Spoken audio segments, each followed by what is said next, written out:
Hey Waffle Gang, I do hope you are well. My name is Mark and today we're checking out some more Reddit stories. And if you do love a Reddit story, why not consider hitting that like, subscribe, maybe that notification bell too, and let's crack on with today's first story.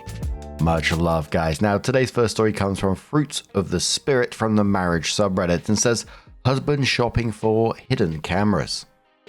Long rant. I'm confused and just at a loss for words.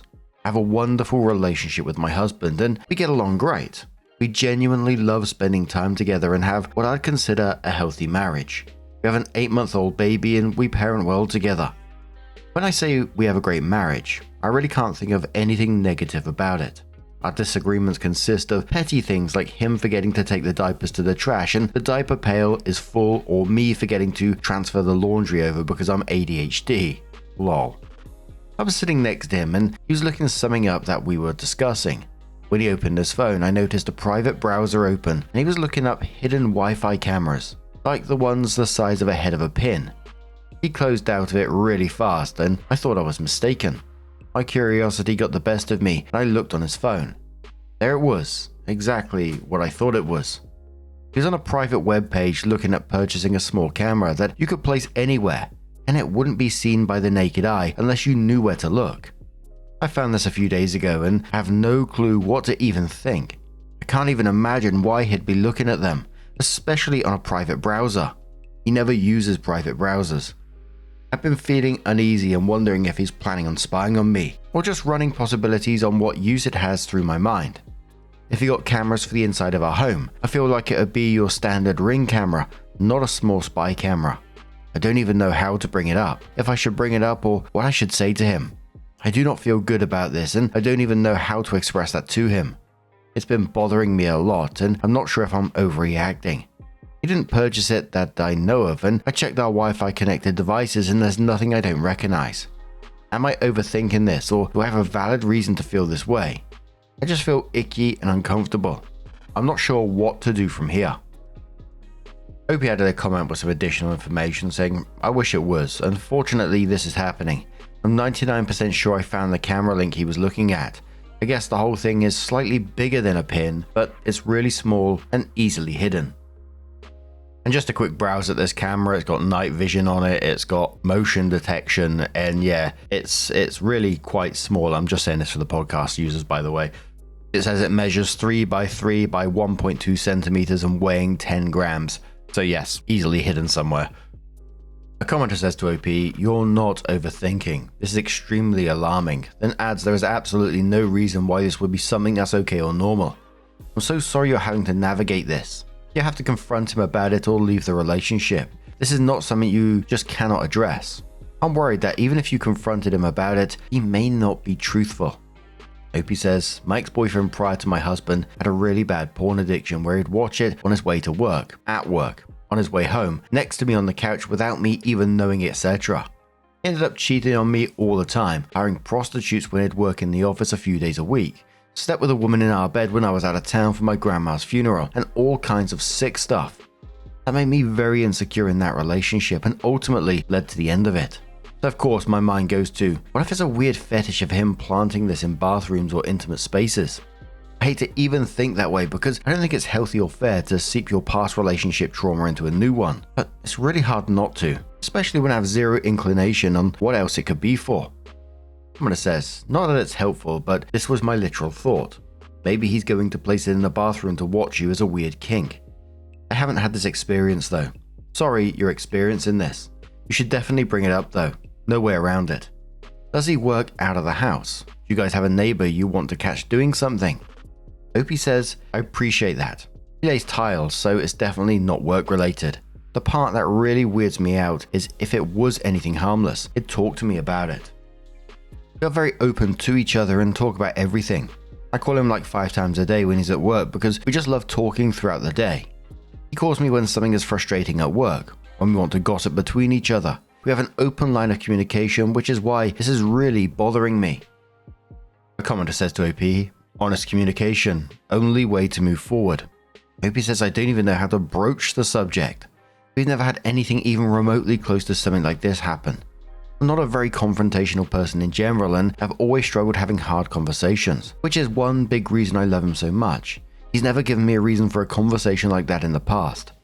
Commenter replies saying, he literally works in bathrooms. This definitely would be weird to me then too. My husband's super upfront about all things, so this would definitely concern me as well.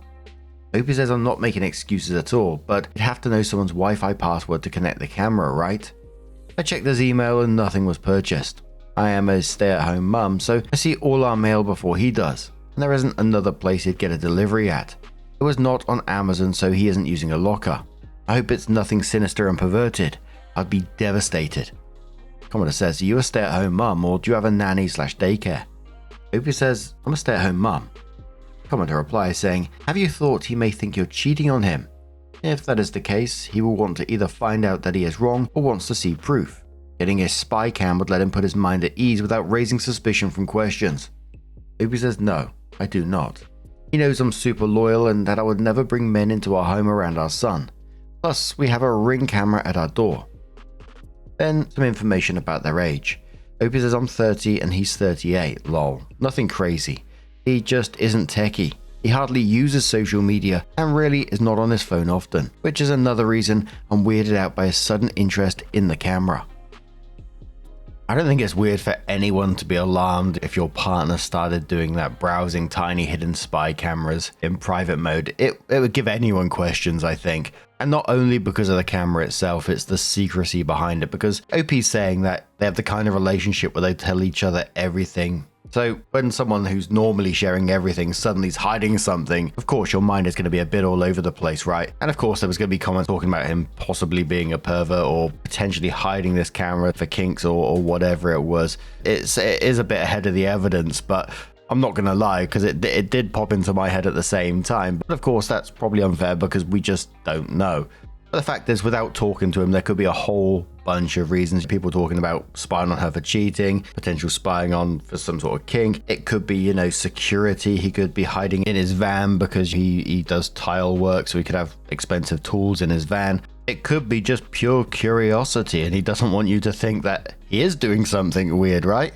And just put it on a private browser. I mean, some of these stories I have to use incognito mode because I don't want to corrupt my history. It's already bad enough with some of these stories that I put in there.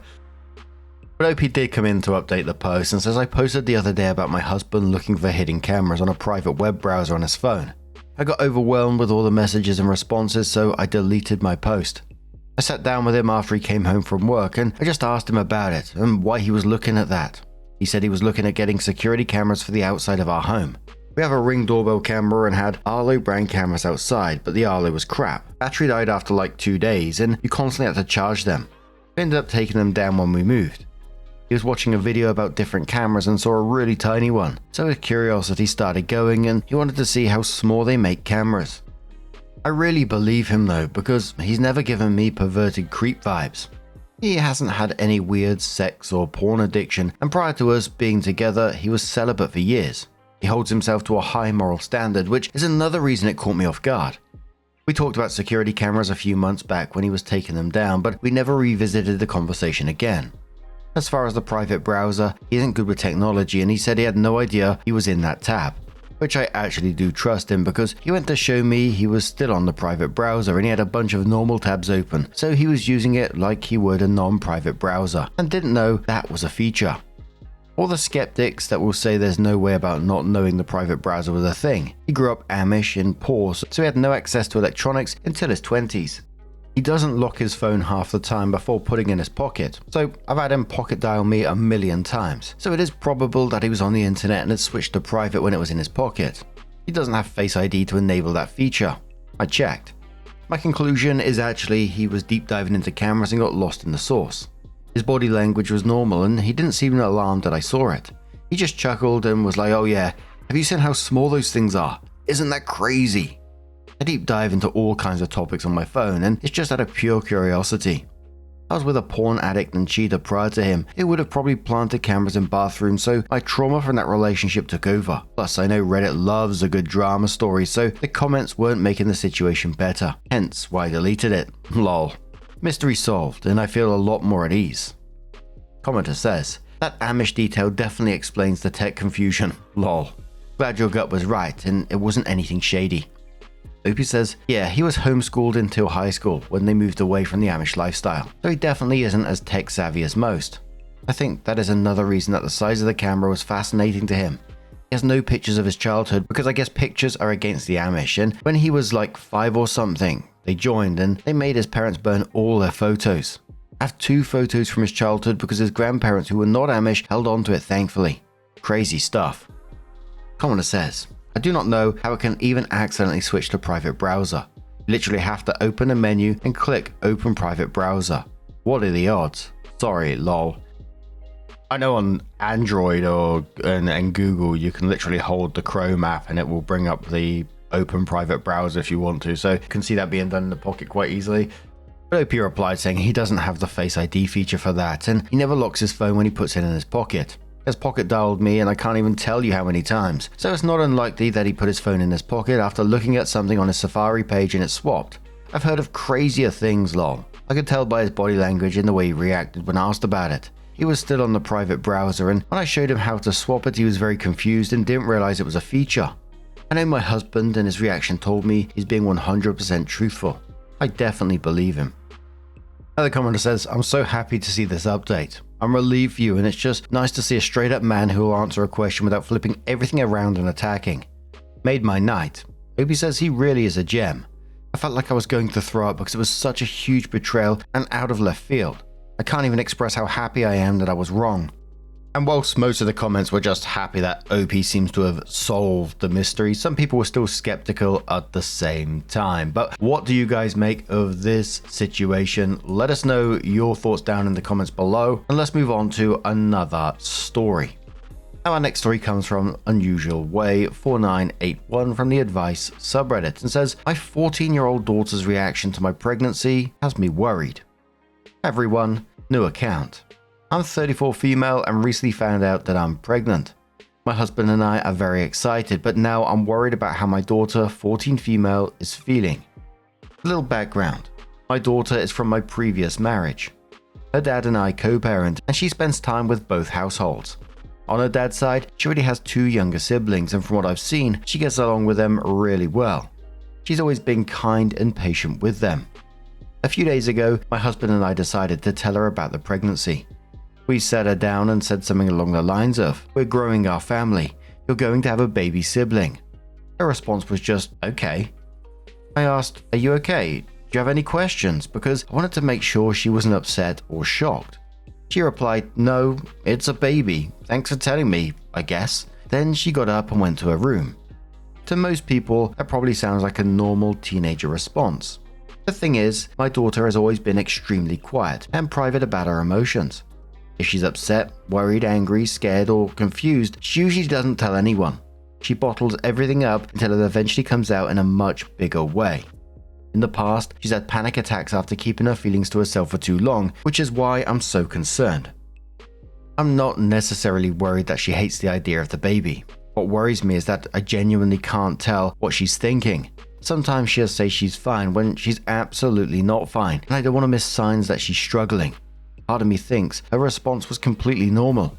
She's 14, maybe she just doesn't care that much right now, or maybe she just needs time to process it. Another part of me is wondering if she's hurt, worried about how things will change, afraid of getting less attention, or something else entirely. Since then, she hasn't brought it up again. She hasn't been rude, angry, or emotional, she's just herself. Her parents of teens or people who were teenagers when their parent had a baby. Is this reaction normal? Should I bring it up again and try to get her to talk, or should I give her space and let her come to me when she's ready? I don't want to pressure her into having feelings she may not be having, but I also don't want to ignore something important if she's struggling. Any advice would be appreciated. Thanks. Now, I don't want to dismiss there's something more there, but as someone with teenage family members, this reaction just feels so normal to me. Like, sometimes you ask them like a huge, potentially life-changing question, and you'll get back like a one-word answer that leaves you standing there questioning your whole bloody life. You know, in the OP in this one, like, you're gonna have a baby, she just replies with okay, and meanwhile you're just trying to decode whether excited, devastated, or just what the hell is going through their mind. But of course, I don't blame the mum at all for being concerned, because her daughter's history of bottling things up at the same time. And Opie, as their parent, of course you're going to be concerned. You want what's best for them. You love them. It'd be worrying if you wasn't concerned, I think. First commenter says, if she isn't already, get her into therapy. This is a big adjustment, and having someone neutral to talk this through will be helpful for everyone. Opie says, I'll let her therapist know, so we know if there's something wrong or not, or if she just needs to talk. Commenter says, when did you and her dad split? How long have you been with husband? How old are her other siblings, and how long have they been her siblings? Opie says, we split up when she was about 3 years old. I dated my husband for 2 years, and I've been married to him for 2 years. Her other siblings are 5 and 7. Commenter says, you say she's 2 other siblings who she gets on with. She would have been younger when they were born and more readily available to form relationships with them. Also, she was excited about them and anxious about them before they were born. Did their relationship change or develop over the years? It's not really a fair comparison to compare an already established sibling, says relationship, to one that does not yet exist. She's also 14 now. I know when I was at that age, I was clawing for independence. I was more interested in going out with friends than family. It's not uncommon. My parents are also divorced. My mum left my dad, and while I'm still in contact with both, love both and appreciate their needs for their own happiness now. Back then I blamed my mum and our relationship was strained. Just an angle to think about. Opie says her relationship with her dad's kids has definitely changed. When she was younger, she loved being around the baby, but she didn't like playing with them as a baby. Now that they're older, she absolutely loves playing with them and talks to them every day. Commenter says, she's sick of babysitting at her dad's and now is going to have to do it for you too. Opie says she doesn't babysit her dad's kids. Another commenter says, what is her relationship like with your husband? Opie says, very good. He treats her like his baby girl. Always has since he met her. She fights him, play fight, she wrestles with him, she goes on trips to the mall or something with him. They have a very good relationship. I was worried about it when he first met her, but it's been good so far. So Opie does come in with an update and says, hey y'all, so I thought I should give you all an update. Before I get into it, I just want to thank everyone who gave advice that was positive, respectful, and genuinely helpful. I read way more comments than I replied to, and a lot of you helped me look at things from different perspectives, so thank you. For the people who said things like, she probably won't ever like the baby. Why are you having another? You just permanently ruined her life, or I hope she moves far away. I still appreciate you taking the time to read and respond to my original post. We may not agree, but thank you anyway. Now for the update. I decided to check in with her again. She was in a really good mood that day, so I sat down with her and asked, how do you truly feel about the baby? Are you worried about something? She thought for a second and said, no, it's a baby, and she's definitely not my competition. If you were giving birth to another teenage girl, then there would be beef, but it's a baby, mum. It's literally normal. Well, you're not normal. Having a baby is normal. You're just weird, but not the bad kind of weird. I'm not sure how to react to her calling me weird, but anyways, she's been fine ever since. And I've decided to do weekly check-ins since this is a big change and the check-ins won't just be about baby. I know things may or may not change when baby gets here, but I just wanted to give you all an update. Thanks to those who gave good advice, experiences, and hope. Also, if anyone has advice on how to continue maintaining my relationship with my daughter, I would love some. Oh my word. This teenager sounds like just like the teenager in my family as well. You know, I occasionally go ice skating with them, and just recently, like this week, almost verbatim, I got called weird, but not the bad kind of weird. And I was left thinking, what the fuck does that mean? What's wrong with me? I mean, I know I'm weird. I embrace that shit. But a commenter says she did specify not the bad kind of weird. So it was probably a compliment since there is a good kind of weird. Opie says, lol, I know. She calls me weird all the time, which makes me proud, honestly. Commenter says, when she talks about being weird, I suspect this because you're having a baby now where she's 14 years older, hence the huge age gap between them, and you're having your last. Opie says, no, she calls me weird on a daily basis, way before I got pregnant, and it's because I am weird. Commenter says, I have a 15-year-old and she calls me cringe, which I think might be worse than weird, lol. Opie says, lol, she calls me weird, her stepdad cringe, her stepmom corny, and her dad is ugly unk. Oh, I get called unk too. I'm not sure what the one she calls her dad, but they laugh, so... And I'm glad that there was like no massive drama in this, and I absolutely love this story just because it's so relatable. Obviously the bar being pregnant, but it's just like that teenager is exactly the same as the ones in my family. I love it. But what do you guys make of this situation? Let us know your thoughts down in the comments below. Let's have another story. Now, our next story is a bit of a different one from Left Brain, Right Brain, who says, a wedding bartender made a comment to me, the bride, about bar tips on my wedding night after we'd already paid a 20% service fee. We had a small wedding at an established wedding venue that we paid for food and beverage through.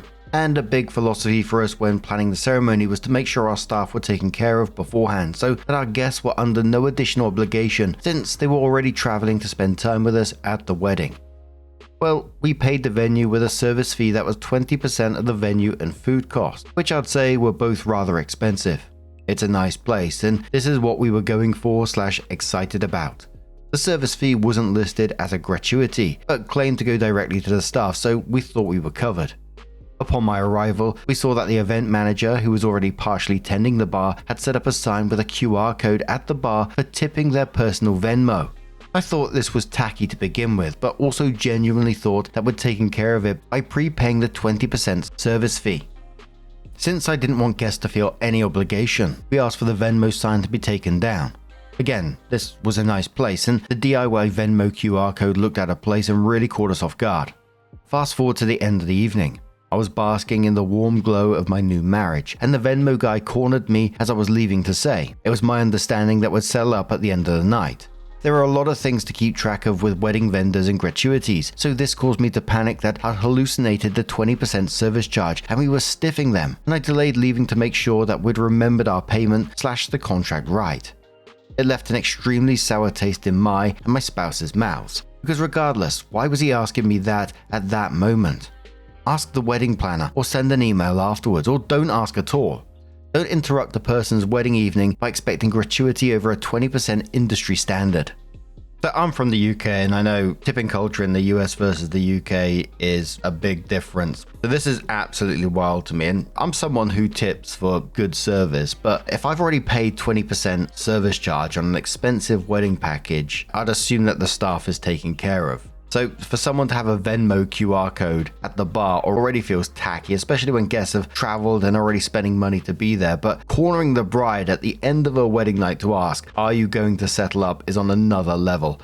Even if there was some kind of like genuine misunderstanding about where the service fee was going, maybe the staff didn't know, that conversation should have been with, like Opie said, the venue, the planner, or just a follow-up email, not cornering the bride as she was leaving her own wedding. And again, maybe the staff never saw a penny of that 20%. It's possible. It was one of my first thoughts as I was going through this. But then if that's the case, the venue deserves that criticism. But from the bride's perspective, she already paid a hefty service charge and specifically wanted guests to feel no obligation to tip. So I'd be pretty pissed off too. Commodore says to OP, worked a while as a banquet bartender a while back. You should reach out to the company you hired. Given that it was a poorly made DIY sign, I'm sure it wasn't company official. And yes, they should not have asked for payment in that moment. Opie says, thank you for this insight, we'll reach out. Commodore says entirely possible that the company pocketed the service fee altogether. When it's a mandatory fee, they're under no obligation to share it with people who work the event. My guess is that there's a good chance they were promised tips by the company. Opie says, I believe that this should be between the employee and venue management though, and not the employee and wedding couple during the event.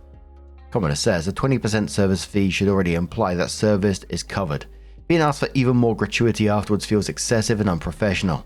The Venmo sign and the direct request for additional tips makes it seem more like pressure than hospitality. What's frustrating is that so many caterers break costs into separate fees instead of just being upfront about the full price from the beginning. By the time they add service fees, gratuity, admin charges and other extras, the final total ends up far higher than expected. Clear, all-inclusive pricing would make things much more transparent and avoid putting customers in awkward situations. Commodore replies saying, the sign also heavily implies that the bride did not take care of the gratuity. So tacky, I would have been mortified. Opie says, this is part of why I was so uncomfortable with it. I'm never going to stop someone from handing a bartender some cash voluntarily, but the sign on display makes it feel like they are otherwise not getting taken care of, and the onus is on the guests. Precisely, and the sign being up made us feel like we'd missed something to begin with, but the additional comment was just beyond. Clear communication in any regard would have helped avoid the situation. There should be no room for a surprise expectation on the day of the event when they had a year to communicate with us about it, especially when we're under the impression that we're doing the right thing / doing right by the contract. A commenter said, was the service fee not disclosed or not known to actual workers? Opie says this person should know about it since they help manage events. Commenter says, completely inappropriate. You did your due diligence to take all pressure off your guests and ensure staff was taken care of. You did the gold standard. My guess is the QR code was off books by the bartender.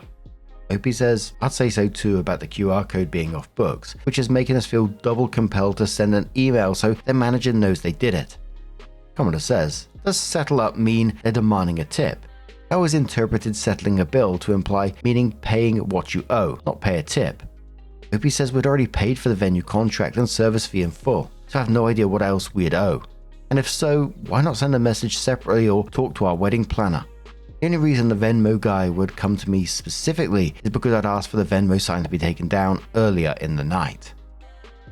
So Opie does update the post and says, hi everyone, original post hyperlinked here. Sorry, I'm not quite sure how to best update everyone since I first posted a week ago. I've had a delightful week on my honeymoon. Thank you for your congratulations, continued interest in this incident, thoughtful discussion and patience in my delayed response. The wedding venue manager got back to us and confirmed that no additional gratuity was expected and that the bartender / event manager who approached us, there seems to be a bit of confusion in some of the replies, this was not a separately contracted bartender, it was an employee of the venue, was completely out of line in doing so. The email stated that we should never have been approached during the event and that there will be an internal meeting with the team to ensure it does not happen again to another wedding couple. They were apologetic, said it was unprofessional and must have been very uncomfortable, and we were thanked for our feedback. It's definitely worthwhile to say something, even if it couldn't change what happened to us. I'd be really happy if it simply prevents a bride in the future from the discomfort I felt. Thanks for encouraging me to email. I am also really glad that my husband and some other family members backed me up in not caving to the employee who was tip bullying me unnecessarily. Also, as an astute commenter has pointed out, even though this incident sucked and was really uncomfortable, if this was the worst thing to happen at our wedding, we made out pretty well in the end. Commenter says, is the service fee going to the staff, or is the staff being ripped off for their hard-earned tips? Their tact may be missing, but that is $1 million question here. Commenter replies saying, was the staff being paid a tipped wage or regular wage is more important? Opie says, we confirm that the guy who approached me is an employee of the venue who does not get tipped wages, and that part of the service fee goes to him. Commenter says, sounds like they placated you, but if you're happy with the resolution, I guess that's all that matters.